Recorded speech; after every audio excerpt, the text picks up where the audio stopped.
Alright guys, it is Sunday, time for an update on the 55s, the two-door hardtop and the four-door sedan projects.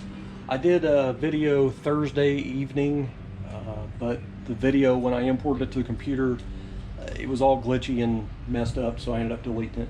And then my wife took off work Friday, and we've worked on the inside of the house all weekend so far. I think somebody ran over something with the ride lawnmower there.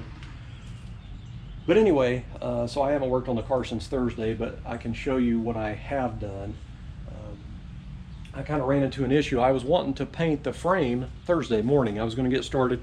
I was going to clean and paint this thing all in one day because I don't care what it looks like in the end. I just want it painted. But if you can see that, I don't know if you can see that, all the white stuff floating in the air, I think it's from cottonwood trees. Anyway, the paint that I'm using on the chassis is Rust-Oleum, so that stuff is not dry quickly. So this stuff that's floating around that's collected down here would get stuck in that paint and it would pretty much look like it was tarred and feathered. So I decided to wait on the chassis paint and move to the floor pans on the car. So that is what I started to do. Now the floor pans on this car, it needed both fronts replaced, and this area right here, the floor pan needs to be patched. The other side right there is okay, but anyway, somebody had already cut a square out of this and then they had 10 pop riveted to it. So I ended up cutting it all out. Now what I'm going to do is just build my own pan, which I've already started on, and I'm going to get that to where it fits perfectly in there, and I'm going to butt weld it so it'll all be flush. Then I'm going to grind it and it should look like nothing's ever been messed with.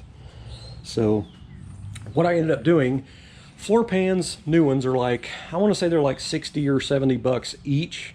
And then plus shipping. So, you know, you'd have, you know, like 160, 70 bucks probably by the time it's shipped to your door in floor pans. So what I had back there in my junk pile was a deck lid. This is from an 80 Regal. This thing's pretty rusty on the bottom side of the deck lid. And it looked like they took a 2x4 to it or something, or a baseball bat, I don't even know, but has these big giant creases in it, all on this one side. So I ended up changing the deck lid on that Regal I had, and this one got thrown in the junk pile. So there's my floor pans. So that's what I did, was I cut one side out already, and I've already got beads rolled in it.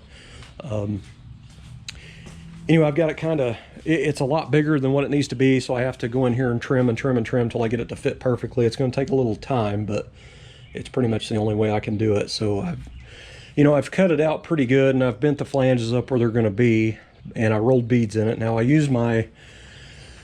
got a Woodward Fab bead roller here, but this is the hand crank style, a mechanical one. I would much rather have the foot pedal one, the electric one, because I'm by myself. So when you're trying to feed metal in there and eyeball them beads and use a crank at the same time, it is pretty much impossible. So I just carried on and did it anyway, and then the after effect is, it looks like I was drunk when I did it, but I don't really care. The beads ain't straight, who cares?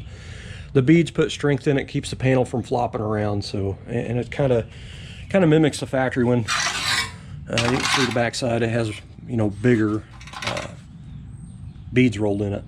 But it also kind of acts as a water runoff as well if your floor pans get wet, because these floor pans kind of set at an angle a little bit. So if they got wet up here, the water would run down them channels and get down in here. So anyway, that's kind of why I redid them the same way. It's just the dies I have for my bead roller aren't as big as those factory ones. So basically using what I got. Now those braces up here, I'm going to use some POR 15 down inside here to stop the rust. And then on the flange here, I'm going to put some weld-through primer on it. And then I'll have to, once I get this trimmed up and fit and get it laid in there, I'm going to get underneath the car and outline that brace, and then that way I'll know where to drill the holes in that to plug weld it to that brace. But it will eventually be fit in there perfectly to where it'll be flush and it'll be butt welded, and then when I grind it there won't be any hard edge or anything. But I need to get the floors done on the car, because once the frame's painted and the floors are painted, I can bolt the chassis back under it. That's kind of what I want to do. I'm already ready to get back on the hardtop, so I want to go ahead and knock this out first. This is just a lot of the harder work that I just want to get done and have it over with, and then that way the rest of it will be a breeze. But I did go borrow a pressure washer from my parents, and it's here. I need to go get a can of Easy Off oven cleaner, but I'm going to spray Easy Off up on this mess here, and The main section in the center right here and all over the emergency brake stuff is coated in grease. So I'm gonna hose that real good. I'm gonna let it set for a couple hours, and then I'm gonna go in under here and pressure wash everything. But I wanna get my floor pans in first. That way I'm not spraying the whole inside of the car and stuff. But anyway, once that's done, I can go in there with a cut brush and cut brush all underneath the car, and then blow it off, wipe it out with acetone, or wipe it off with acetone. And then at that point, I'm gonna pour some semi-gloss POR 15 in my primer gun, and I'm just gonna spray the whole underneath side of the car in that POR 15, because it's, you know, basically you spray it over rust. So that is what I'm gonna do. It's quick, it's easy, and done deal. But anyway, once the underneath the car's done, floor pans are done, the underneath the car's painted, the chassis painted, I can bolt these back together with new body mounts, and then, you know, the foundation of the car is pretty much done. Since I've already done the motor mounts, the transmission cross member, all that stuff, all that hard work is done. So at that point, it is pretty much just cosmetic stuff and restoration stuff is all the car needs. But, so that's the plan. I do want to say, give you a little tip here, because some guys may not know this. If you're going to do any kind of cutting of any metal inside a car, even outside of the car, and you still got your glass in there, if you're going to reuse your glass, you need to cover it up. They do sell a product that you like peel the back off of it and stick it on there, and it is made for that. I think the stuff's pretty expensive for a big roll of it, which I wouldn't buy it anyway. It's too much money. I used meat packing paper on this one, and on this quarter glass I just rolled it down, or door glass, I rolled it down into the door. But those glasses over there are broken, and the only other one that I really wanted to protect was the back glass and the windshield.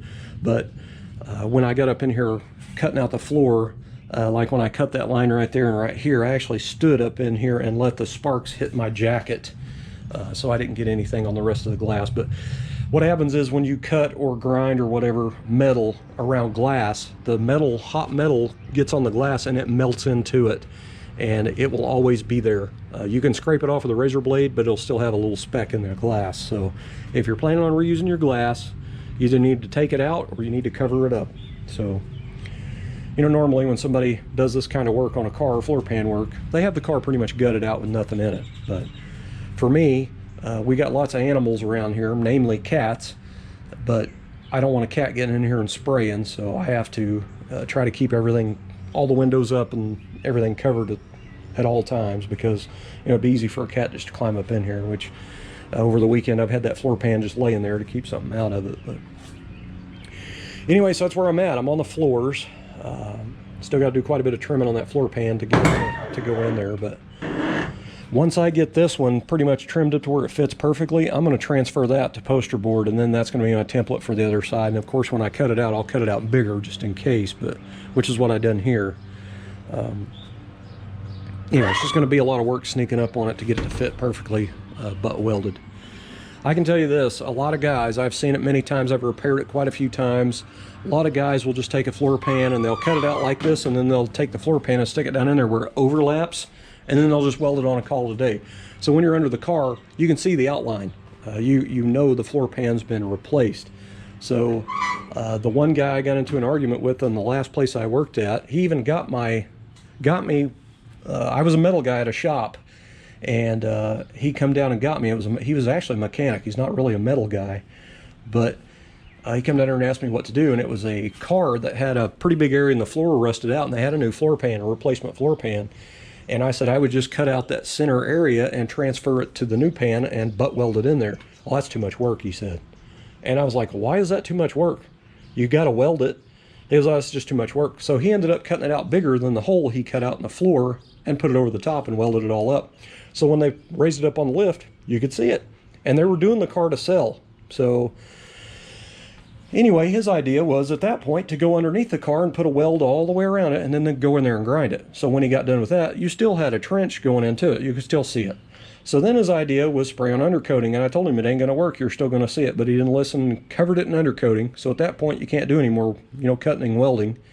You know, he could have recut that out and put it back in there, butt welded it, but he just had it in his head that it was too much work, where if you cut it out like that, and you spend the time and you get that cut out to where it fits perfectly and you butt weld it, you only have to weld it once.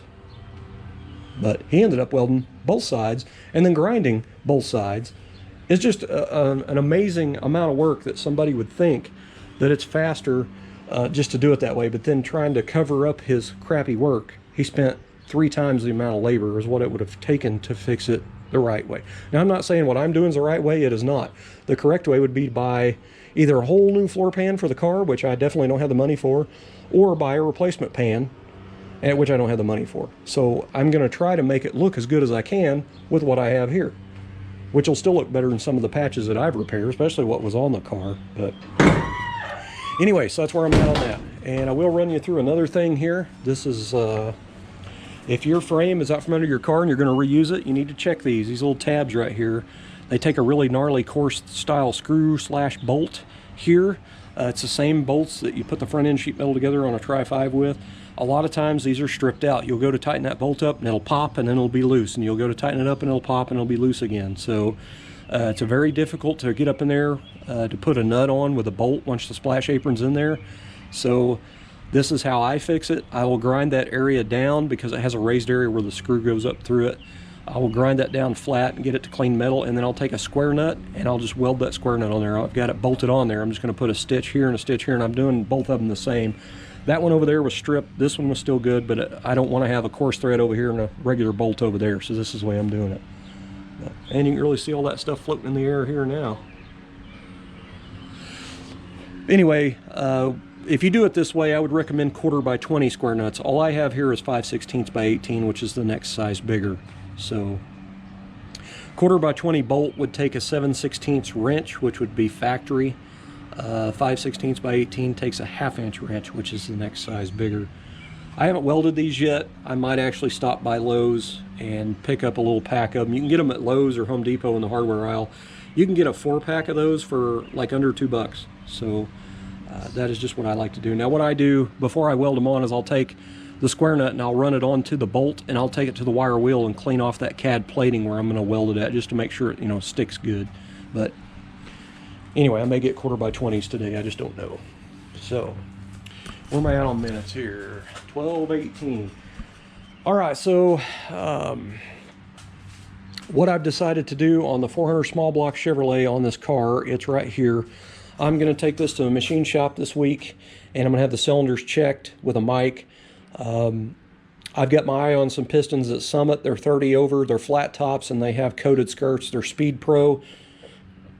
That is what I want to put in here, but I want to make sure that it'll go 30 over, which it should. But anyway, that engine is going to find its way in this car eventually.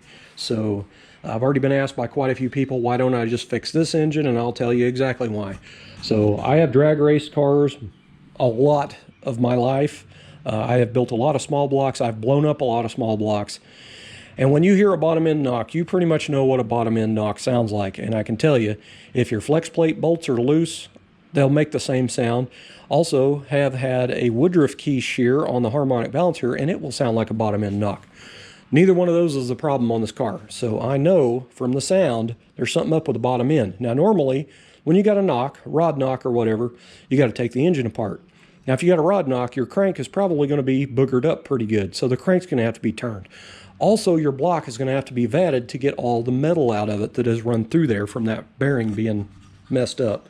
So this engine in particular, this small block 350, this engine, the machine shop told me that it really needed bored out. I didn't have the money to buy pistons and have it bored and all that, so I just re-rung it.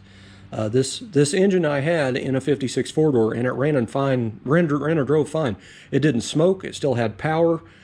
So my idea was just to re-ring it, but I did have the block vatted. I had new cam bearings put in, and I had him hone it, ridge ream it, and that type of stuff. But anyway, when this engine is warm, sitting here at temp, you can hear a little bit of piston slap in it. Not the rod knock, you can hear a little piston slap. So this engine technically needs bored out. So I would have to bore it out, buy pistons. Crank's going to need turned, block's going to need vatted. It's the exact same amount of money to do that block. There's no saving money with this engine to that engine. I got to do the exact same process, same amount of money. So why would you not, if that's the dream engine of you, why would you not do it to that engine instead of just trying to redo this one? That is why I'm doing the 400. because I'm not going to spend any more money on a 350 when I've got my dream engine right there. And I know everybody else has different ideas of dream engines, but I got to tell you, for me, I've always been a small block Chevy guy. I like my classic cars to have classic engines in them, and especially a 55 Chevy, because this is the first year production small block Chevy V8. So for me, this car will always have a small block Chevy in it, but my dream small block is a 400 small block. I have had, this will be my third 55 Chevy car with a 400 small block in it. So I am no stranger to 400s. I've actually had them in a couple other things, but one of them I did in particular, it's kind of a funny story. I had bought an 80, I think it was 86 Monte Carlo SS. It was a guy that just moved into my housing addition from Arkansas or Missouri or something. Had a Monte Carlo SS sitting out there, and he had pulled the motor out of it. The motor was bad. It was a 305. I ended up buying the car really, really, really cheap. I think it was like 800 bucks or something. And I brought it home. I had a 400 small block long block here that was out of a truck, but I didn't have any cylinder heads for it. So I used the 305 HO heads off that Monte Carlo's 305. I drilled the steam holes. I even ported the heads, took the heads apart, ported them, and I lapped the valves and put new valve seals on. I put those 305 heads on that dish piston 400, and we put that in that Monte Carlo SS. No power adder or nothing. Took it to the drag strip and went 1397 or 98. I don't remember. So high 13s on a stock 400 with 305 HO heads on it. Now, those heads was on that engine, and same with this one, were 76 cc combustion chamber. So the 305s are 58 cc. So all it basically did was bump the compression up on it. But I got to tell you, that son of a gun would run, man. That basically a closed chamber head. But I love 400s. I've never had bad luck with one. I love them. It's just my preferred small block. But anyway, that's why that I want to put it in here. That's just what I want to do. It's going to take a little time, but that's what I'm going to do. So anyway, that's coming soon. I do have a buddy of mine's house, his shop, that I'm going to take the leaf springs to re-arch the leaves. I'm going to swing by his place and re-arch those, and I may do a video of his place because he's got a bunch of old stuff out behind his house. But anyway, guys, thanks for watching. That's your update.